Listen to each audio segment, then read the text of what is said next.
Hey everybody, welcome back to day 2 of letting go.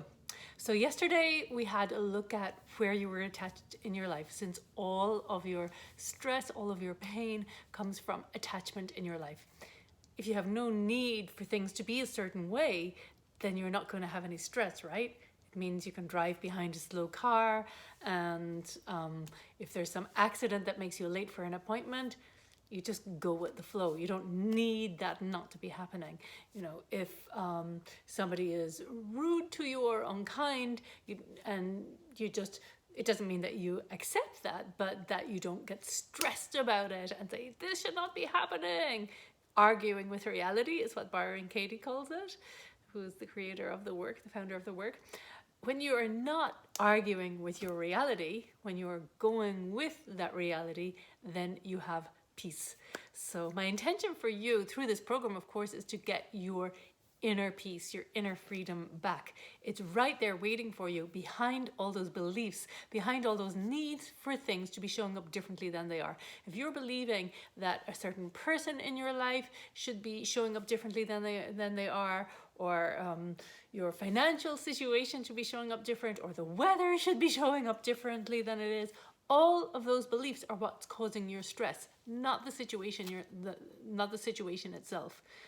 As you are probably aware, people react very differently to situations according to what beliefs they have and what needs they have, etc. So we're all human, right? So, myself included, of course, we'll have even very strong reactions sometimes, very strong resistance to whatever reality is showing up.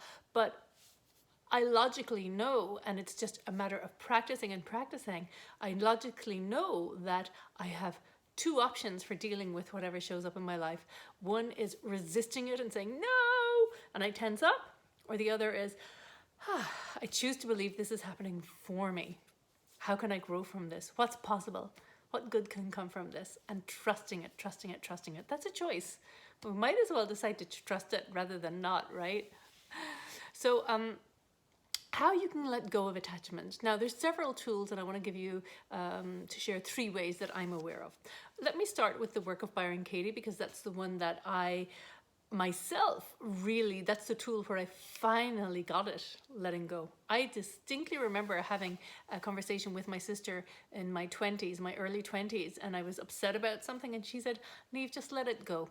And I distinctly remember saying to her, I don't know how to. I had a phone, and I remember saying to her, I don't know how to. I really wanted to. I was like, I wish I knew how. So I totally get it about needing tools. And it's about questioning our beliefs. If you realize that all your stress is coming from your beliefs inside your head, then you'll also realize that the way to let go of that stress is by working through those beliefs, releasing those beliefs. So now the work, if you check on thework.com, it explains how to use that process. I would recommend having some sessions with a certified facilitator, or a facilitator. They don't have to be certified. There's some very good facilitators out there who are not certified, myself included. I used to be certified, and I let go of my certification out of a personal choice for wanting to take a different path. But I absolutely fully recommend the process, and I still use it with clients. So it's basically what they're skilled at and trained in is identifying what those beliefs are that are causing your stress, because it's not always so obvious to us what those beliefs are. And that takes practice, it takes skill. And, for those really painful, deep-rooted things, it's a great way to work through releasing them. What happens is you identify the belief that's causing the stress, and then you question it using 4 simple questions. That's a simplified explanation of it. I'm not going to share a long training on the work with you, because there's so many trainings available, and starting with a great website called thework.com. So that's the first tool I would recommend as a long-winded tool. But the short tool that I use now, that I want to share with you, now I can't even say it comes from a certain person. It comes from many people. Michael Singer calls it relax and release. And I really like, Michael Singer is the author, by the way, of The Untethered Soul. I would so recommend that book. It's just fantastic, The Untethered Soul. And he also has a program on surrender. And he's actually got another book called The Surrender Experiment, which I'd highly recommend too. But he he advises using a tool called relax and release. And that's really what I do. It's noticing that I'm stressed about something, noticing the constriction and then catching it. And then, when I catch it, choosing to consciously relax and release it.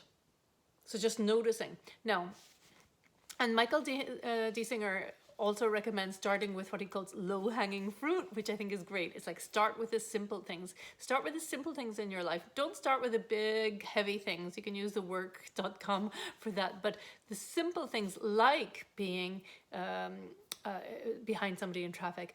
For me, it's like, a neighbor that I just really don't like bumping into. Like it's a small, but it's so insignificant. But there is a kind of, and the neighbor doesn't like my dog. So, but that, it's like relax. That's a good example, just something simple. Relax and release. And noticing that it brings resistance up for me, and then relaxing and releasing that. So just consciously catching yourself. It's as simple as that. And then, it's not like you're pushing it down, whatever is coming up, but breathing into it. And then I'm letting go of that. I'm choosing not to hold on to it. It's doing me no good to hold on to it. So just like, it's like, there's that neighbor again. I get to practice it. Hooray. And even looking for experiences where you get to practice releasing those experiences, because there's always going to be experiences for us. And actually, I love what Michael Singer says as well, that when you practice with the simple things and you get better at it, then life will present some other things, or some other things will come up for you that might be a bit more challenging, but you get better and better at managing these things. So I always say, don't look for a simpler life. Look at being better at managing whatever comes up, because if you're dependent on a simpler life in order to be happy, in order to be free, you're dependent on something outside of yourself. But if you can consciously work on managing your emotional state around whatever comes up, then you've confidence in yourself. You've got more power, more internal power. You feel more empowered. So that's really the way to go moving forward. And the third way that I would recommend of letting go is a little bit more into feeling the emotion of it. And that really means just feeling whatever comes up. And, you say, okay, I notice, and identifying it. Okay, it can be anger, it can be resentment, it can be frustration, it can be fear, whatever it is. And really giving space to that emotion and allowing it. But when you do that, you drop the story attached to it. So if, for example, I think of something that somebody said to me that upsets me, what I do is I think of it, I feel it, I track in my body, where is it? And I just breathe into that area, and I'm allowing the energy to move rather than being blocked. But I'm no longer focusing on the story of what happened. I'm fully focused on just allowing the emotion, because rumor has it that life just wants to experience itself through us. So all of these things that are happening to us in our lives are just an opportunity for life to experience itself through us. So let life do that. Be the vessel. And that really helps me as well to just, kind of not take things so personally, to just breathe and allow. It's all part of life. So let's just feel it fully and not hold on to things. So I have a meditation on that, which I'm going to be sharing as part of this program as well with you. And that will help you to practice that process of breathing into the emotion and just noticing that it actually dissolves. So it's really it's very similar to Michael Singer's relax and release, but it's a little bit more focused, relaxing into the emotion. So it's not about ignoring the emotion or putting the emotion down. It's about feeling it and letting it go. So right now my dog has actually decided to take a big drink from her bowl, and there's noise in the background. So I've got a little bit of constriction and I'm releasing it. I'm like, no, I have to record the video again. But actually it's perfect, small example of just going with the flow.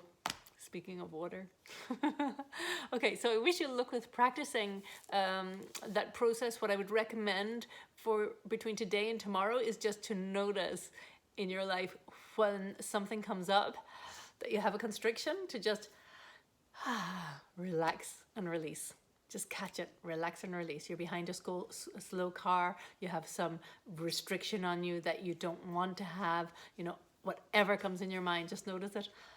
Relax and release, and just notice that shift that you get. It feels really good when you get the shift and you get your freedom back by choosing not to attach to that belief anymore. You're believing that you need your reality to be showing up differently than it is, but when you decide that you don't need your reality to be showing up differently than it is, you have your inner freedom.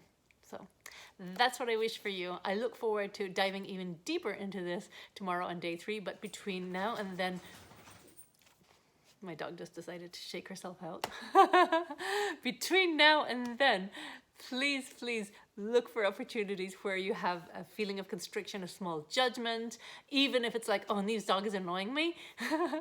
Just notice that constriction and then relax and release it. I'd love to know how you get on with that. Please do let me know, share with me, and let me celebrate all those little releases that you're getting with you. Best of luck with it. Bye.